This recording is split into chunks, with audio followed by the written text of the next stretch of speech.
karibu and feel at home. Let's have a very sober discussion in terms of what is the way forward. And let me begin with the parliamentarian here. Not that you're not a parliamentarian, you're once in parliament.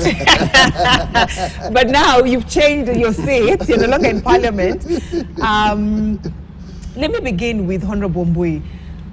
What should Kenyans expect? Because when members of parliament are elected, I'm talking about the senators, the women rep, the people who sit within the National Assembly and the Senate Assembly, they are the voices of Kenyans, but the voices of Kenyans are speaking a different language when it comes to the finance bill. So what do we expect on the floor of the House? Yeah, thank you, Brenda. And I must say that I've listened to you keenly as you've introduced the topic, and it's really a fact that Kenyans are up in arms.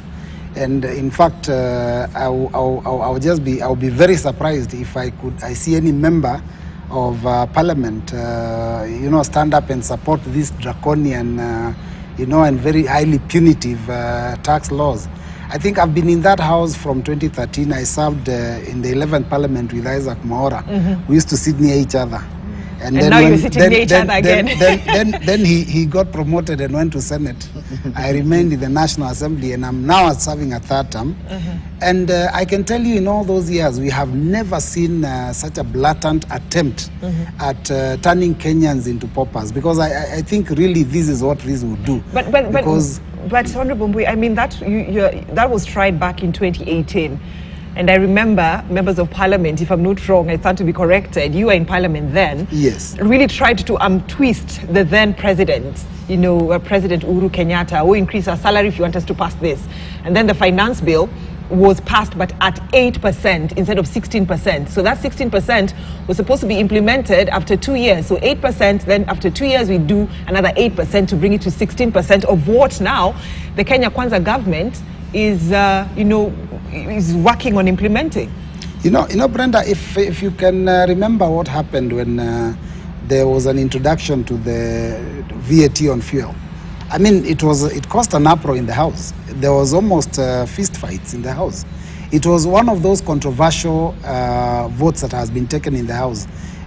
Beyond that, the only one that was worse than the one on VAT for fuel was the one for the miscellaneous amendments that were dealing with security issues. Those are the two times when Parliament came to a standstill. So I can tell you that members of Parliament, even the last time, were up in arms against it. And in fact, the issue here is that it's not going to be as easy as Kenya Kwanza government thinks. Because even in the last one, let me tell you, Brenda, forget the numbers that you have on paper. Now, here it's a matter of people making a decision for the people that elected them and put them in office. It's a matter of you now looking at your constituents, and you know that if we pass these bills, we turn everybody, we make everybody poorer.